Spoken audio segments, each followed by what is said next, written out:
అనంతపురం జిల్లా ఉరవకొండలో రాజకీయ ఉద్రిక్తత చోటు చేసుకుంది.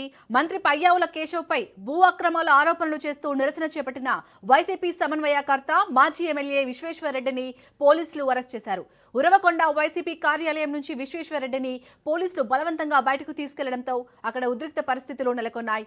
ఈ క్రమంలో పోలీసులు వైసీపీ కార్యకర్తల మధ్య వాగ్వాదం తోపులాట చోటు చేసుకుంది.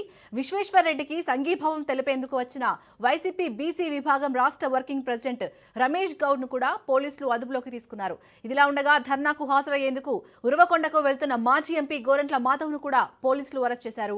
మరోవైపు పెనుకొండలో మాజీ మంత్రి శంకర్ నారాయణను పోలీసులు హౌస్ అరెస్ట్ చేశారు. వైసీపీ నేతల నిరసనలు, పోలీసుల చర్యలతో ఉరవకొండలో రాజకీయ వాతావరణం ఒక్కసారిగా వేడెక్కింది.